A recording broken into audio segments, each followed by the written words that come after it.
ಭಾವನಮ್ಮ, ನೀವಿನ ಮೇಲೆ ಯೋಚನೆ ಮಾಡೋ ಅಗತ್ಯನೇ ಇಲ್ಲ. ನೀವೇ ನೋಡಿದ್ರಲ್ಲ, SP ಸಾಹೇಬರು ಸ್ವತಃ ಅವರೇ ಮುತುವರ್ಜಿ ವಹಿಸಿ ನಿಮ್ಮ ಕೇಸ್ನ ಸಾಲ್ವ್ ಮಾಡೋಕೆ ಒಪ್ಕೊಂಡವ್ರೆ. ಈಗ ಸಮಾಧಾನವೇ?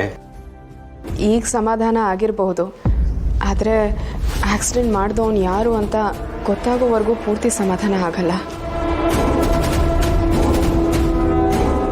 ಅಲ್ಲಿವರೆಗೂ ಏನಾಗುತ್ತೋ, ಯಾರು ಅಡ್ಡ ಬಂದು ನಿಲ್ತಾರೋ ಅನ್ನೋ ಆತಂಕ ಕಾಡ್ತಾ ಇರುತ್ತೆ. ಏನು ಆತಂಕ ಬರದೇ ಇರೋ ನೋಡ್ಕೊಳಕ್ ನಾನಿಲ್ವೇ? ಎಲ್ಲಕ್ಕಿಂತ ಹೆಚ್ಚಾಗಿ ಅಪ್ಪಯ್ಯನೇ ಈ ಕೇಸಲ್ಲಿ ನಿಂತವ್ರೆ. ಅವ್ರು ನಿಂತ ಮೇಲೆ ಇನ್ಯಾರು ಅಡ್ಡಪಡಿಸಕ್ ಬಂದರು? ಪವನಮ್ಮ, ನಿಮಗೆ ನ್ಯಾಯ ಸಿಕ್ಕೇ ಸಿಗ್ತದೆ. ಸಿದ್ದು ಬಸ್ ಏಳ್ಳ.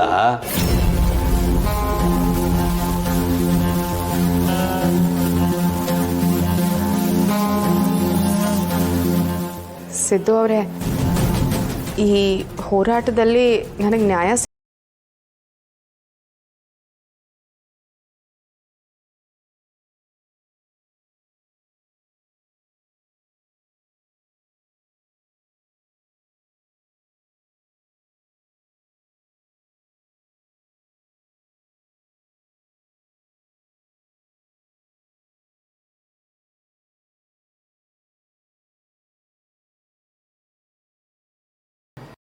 ನಿಮ್ಮನ್ನೇ ಕೇಳ್ತಿರೋದು.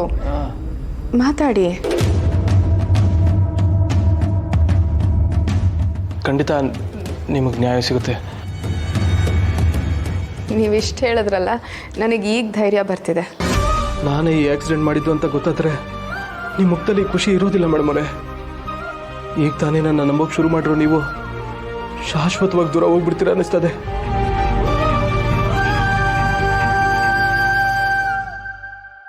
ಸಿದ್ದು ಅವರೇ, ಮತ್ತೆ ಸುಮ್ಮನಾಗ್ಬಿಟ್ರಲ್ಲ, ಯಾಕೆ? ನೋಡಿ, ನಾವು ಈ ಕೇಸ್ ವಿಷಯವಾಗಿ ಓಡಾಡೋಕ್ಕೆ ಶುರು ಮಾಡಿದಾಗಿಂದ ನೀವೊಂಥರ ಇರ್ತೀರ, ತುಂಬ ಯೋಚನೆ ಮಾಡ್ತಿದ್ದೀರಾ. ಮೊದಲಿನ ಹಾಗೆ ಇಲ್ಲ. ಯಾಕೆ ಸಿದ್ದು ಅವರೇ, ನಿಮಗೆ ಹುಷಾರಿಲ್ಲ ಅಂತನಾ, ಅಥವಾ ಈ ಕೇಸ್ ವಿಷಯಕ್ಕೆ ನಾನು ಓಡಾಡ್ತಿರೋದು ನಿಮಗೆ ಇಷ್ಟ ಇಲ್ವಾ? ಅಯ್ಯೋ, ಹಂಗೆಲ್ಲ ಏನೂ ಇಲ್ಲ ಮೇಡಮ್ ಅವರೇ. ಅಪ್ಪಾಜಿ ಅದೇನೋ ಕೆಲಸ ಹೇಳಿದ್ರು, ಅದ್ರ ಬಗ್ಗೆ ಯೋಚನೆ ಮಾಡ್ತಿದ್ದೆ ಅಷ್ಟೇ. ಹಾಗಾದರೆ ನನ್ನ ಹೋರಾಟಕ್ಕೆ ನಿಮ್ಮ ಬೆಂಬಲ ಇರುತ್ತಲ್ವಾ?